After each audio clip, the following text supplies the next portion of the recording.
अस्सलाम वालेकुम दोस्तों, मेरा नाम कदस भाई। इस वीडियो में आपके साथ मैं क्रिप्टो मार्केट की ताज़ा तरीन न्यूज़ अपडेट्स और साथ में अपना तजिया शेयर करूंगा। लेकिन क्रिप्टो की बाद में बात करता हूं। ये ilm-alam.com मेरी एक वेबसाइट है जहां पे अगर आप विज़िट करेंगे तो आपको क्रिप्टो से रेलिवेंट न्यूज़ वगैरह मिल जाती हैं।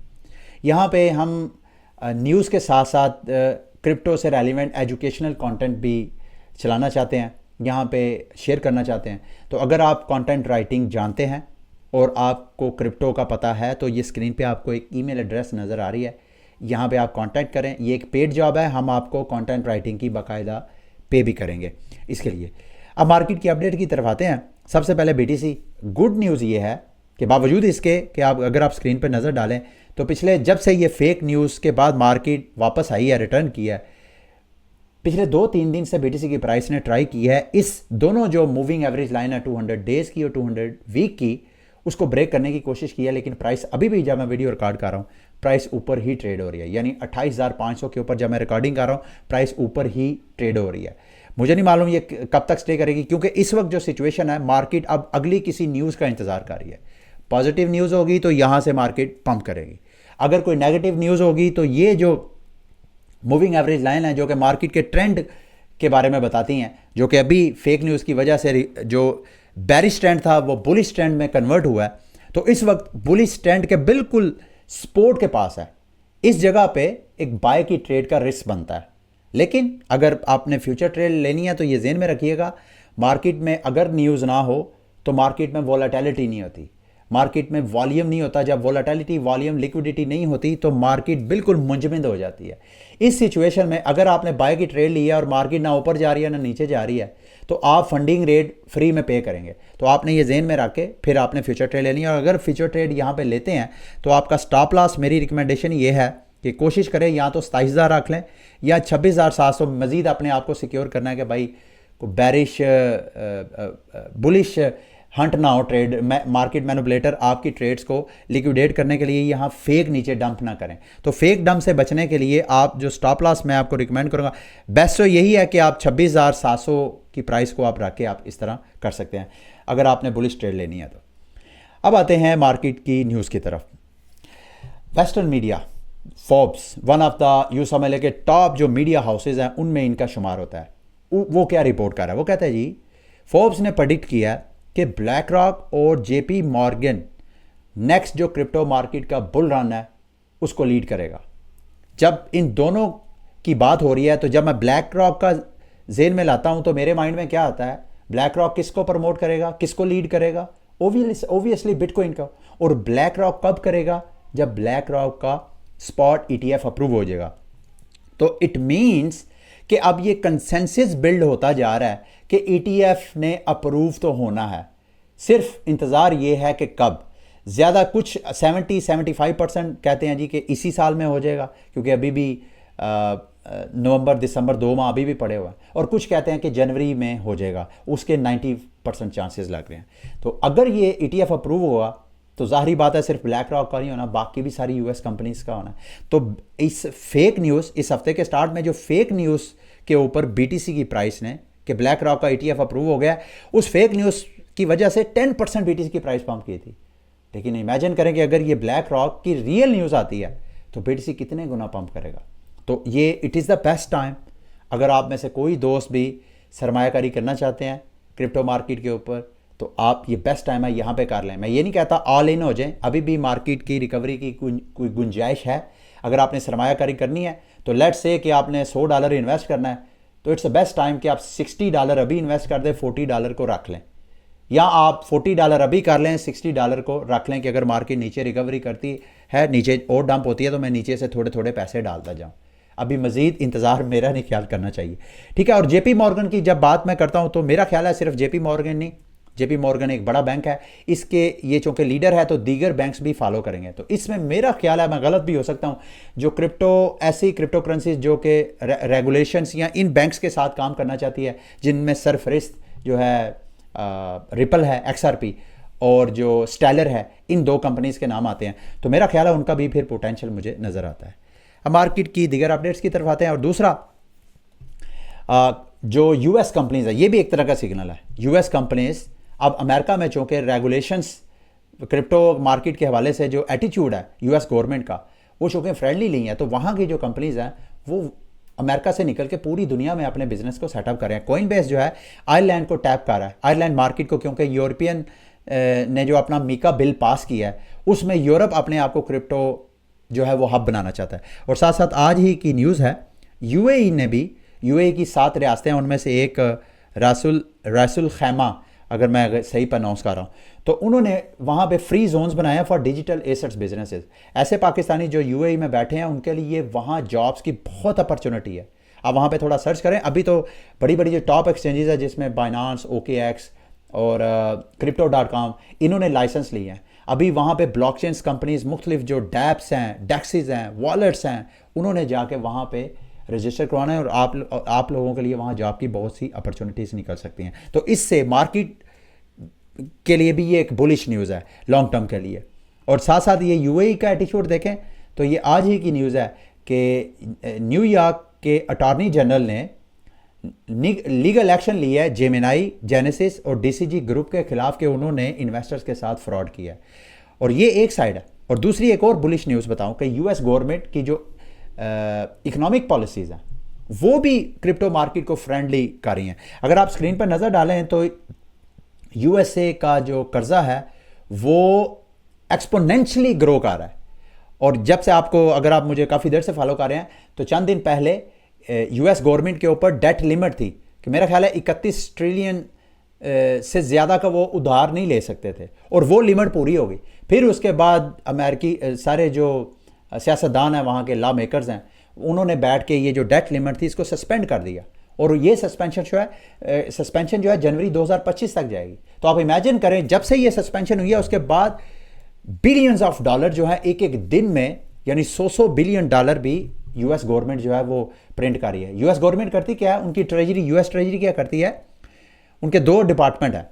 यूएस ट्रेजरी बॉन्ड्स इशू करती है, और जो इनकी फेडरेशन है जिसको सेंट्रल बैंक आप कह सकते हैं, वो उन बॉन्ड्स को खरीदती है। अब वो खरीदती कैसी है, नई पैसा छाप के। तो जब नया पैसा छपता है तो वो मार्केट में क्वांटिटेटिव ईजिंग की तरफ जाता है। तो ये आहिस्ता आहिस्ता आहिस्ता आहिस्ता जो यूएस गवर्नमेंट है ये क्वांटिटेटिव ईजिंग की तरफ जा रही है। इसको चंद माह लग सकते हैं, जैसे कि आर्थर रईस की अप्रोच बिल्कुल सही है कि आहिस्ता आहिस्ता। और ये मैं आपके साथ एक और न्यूज़ शेयर करता हूँ जो कि आर्थर रईस की अप्रोच, बैंक ऑफ अमेरिका का जो अनरियलाइज लॉस है वो 131 बिलियन डॉलर से ज़्यादा हो गया उनकी अपनी सिक्योरिटीज़ पे।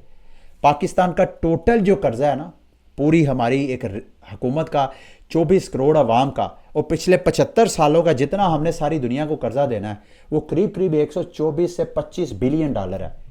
ठीक है, तो ये सिर्फ एक बैंक, अमेरिका के सिर्फ एक बैंक का जो अनरियलाइज लॉस है वो पाकिस्तानी हुकूमत, पाकिस्तानी रियासत के कर्जे से भी ज़्यादा है।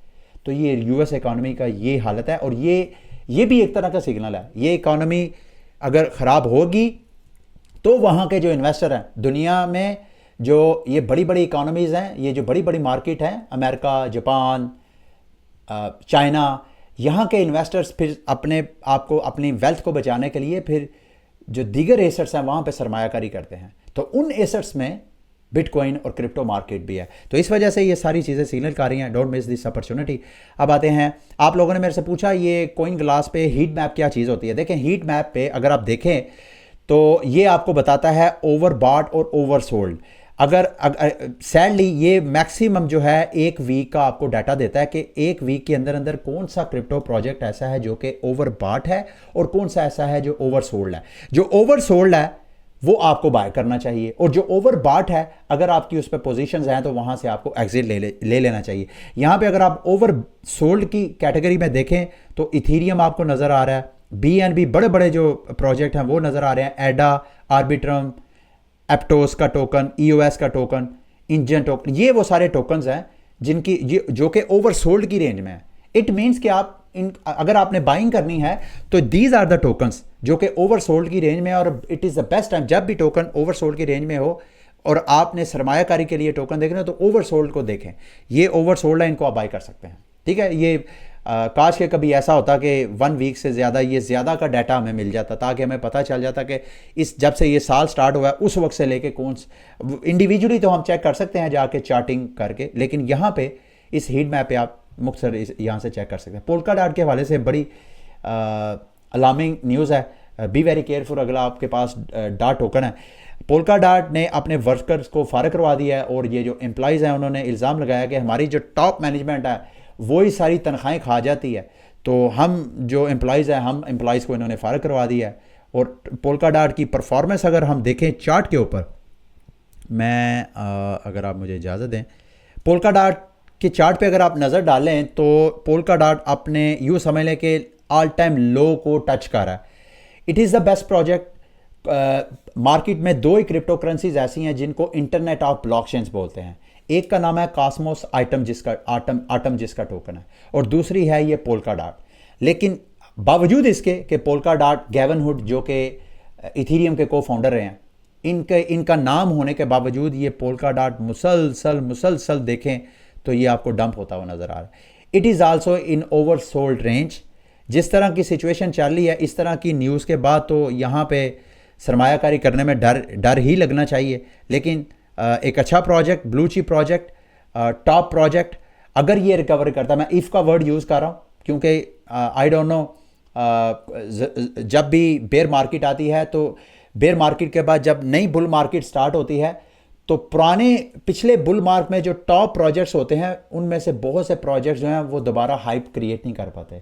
मुझे नहीं पता ये पोल्का डाट हाइप करेगा या नहीं, लेकिन अगर करेगा तो इससे बेस्ट प्राइस आपको पोल्का डाट के टोकन की नहीं मिल सकती। ठीक है। उसके बाद ऑक्सी, आपने मेरे से पूछा कि ये अनलॉक टोकन जब हो रहे होते हैं तो उन पे हम फ्यूचर ट्रेड ले सकते हैं। अच्छा, कल भी मैंने आपके साथ शेयर किया था कि एप जो कोइन है उसका टोकन अनलॉक हुआ है और उसकी प्राइस डंप होने की बजाय प्राइस उसकी पंप हो रही है। ऑक्सी इन्फिनिटी का भी बिल्कुल कल लास्ट डेट है उसका जो टोकन है AXS का। तो मैंने चूँकि इस हफ्ते के स्टार्ट में मंडे को ही मैंने कहा था कि अच्छा खासा ऑक्सी इन्फिनिटी का टोकन जो है वो अनलॉक होना है, तो मैंने यहाँ पे सेल एक ट्रेड ली थी। वो सेल ट्रेड मैंने देखा जैसे ही वो $4.20 की प्राइस पे आई तो मेरा $40-50 का प्रॉफिट था, मैंने वो ट्रेड क्लोज कर दी। अगर मैंने वो ट्रेड होल्ड की होती तो मुझे अभी तक $150-200 का प्रॉफिट हो जाना था। तो बताना ये चाह रहा हूँ कि ज़रूरी नहीं कि अनलॉक टोकन पे प्राइस जो है वो लाजमी डंप करे। अच्छा, चूँकि ये केस टू केस है, आपने डिपेंड करना है, आपने देखना है कि कितना टोकन अनलॉक हो रहा है, कितने %, क्योंकि ये भी तो देखना है ना। अगर तो जैसे ऑक्सी इन्फिनिटी का अच्छा खासा अमाउंट जो है टोकन अनलॉक होनी है तो ओबियसली इसके डंप होने के चांसेस थे, इसी वजह से मैंने सेल ट्रेड ली थी। अच्छा, सेल ट्रेड जब लेनी है तो साथ आपने स्टॉप लॉस रख के ज़रूरी नहीं ऐसा। और दूसरा, जिस दिन अनलॉक होना है उस दिन आपने ट्रेड नहीं लेनी। जैसे ये ऑक्सी इन्फिनिटी का अभी कल टोकन अनलॉक होना है तो प्राइस तो टोकन अनलॉक के ऊपर ऑलरेडी ये न्यूज़ जो है वो प्राइस इन हो गई है, प्राइस तो ऑलरेडी डंप हो गई है। तो इन अदर वर्ड्स कि अगर आपने टोकन अनलॉक के हवाले से अगर कोई ट्रेड लेनी भी है तो कम से कम 2-4-5 दिन पहले लें। और वो रिस्क है, मैं अगेन आपको कह रहा हूँ ये रिस्क है, इसको आपने ज़रूरी नहीं कि मार्केट उसी तरह रिएक्ट करे।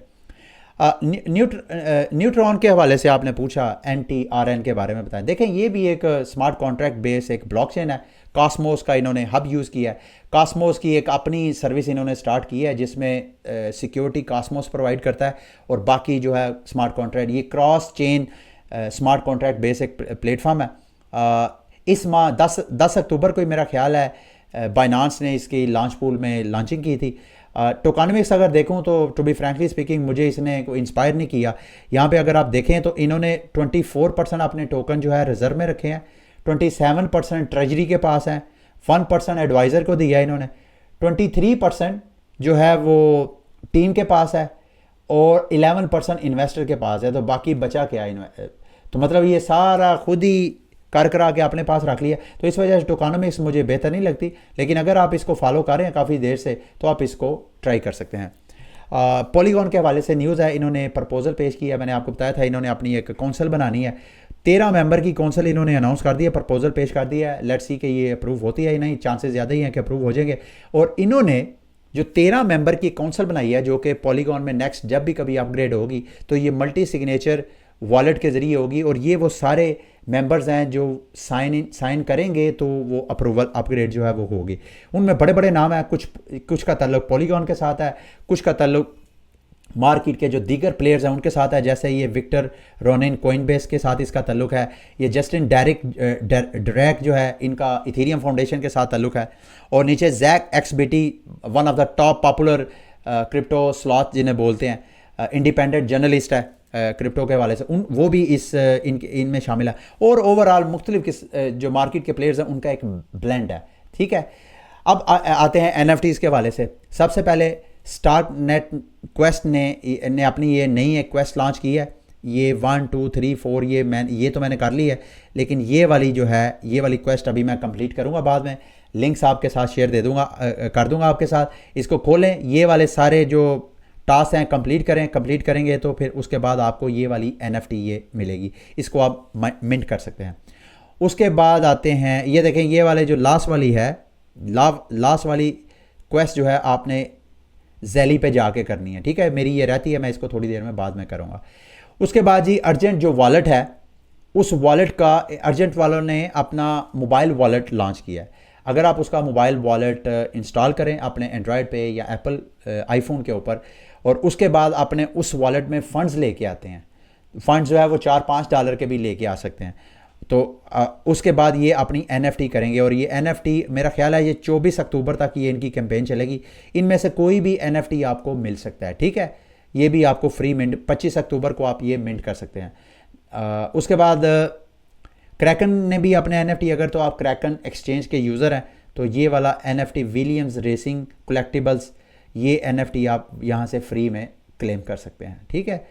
फैंटम फाउंडेशन के हवाले से ख़बर है कि फैंटम फाउंडेशन के जो एम्प्लॉयज़ हैं उनका और फाउंडेशन का जो अपना वॉलेट है वो कंप्रोमाइज़ हो गया है, जिस वजह से इनको मिलियंस ऑफ डॉलर का लॉस हुआ है। लास्ट में जी बाइनांस के हवाले से ख़बर है कि बाइनांस का एक और डायरेक्टर, एक सीनियर इनका जो मेंबर है वो बाइनांस को खैराबाद कहा गया। मेरा ख्याल है इस साल का ये 10वां एग्जेक्टिव लेवल का बाइनांस का मेंबर है जो बाइनांस को खैराबाद कहा गया है। वजह का नहीं पता, जैसे उन सब का नहीं था पता, ये इनकी वजह का भी नहीं पता कि इन्होंने बाइनांस को क्यों बाय बाय कहा है, ठीक है। ये थी आज की वीडियो। उम्मीद करता हूँ मेरी आज की वीडियो भी आपके लिए इन्फॉर्मेटिव रही होगी। अगली वीडियो तक के लिए मुझे इजाज़त दें। अल्लाह हाफिज़।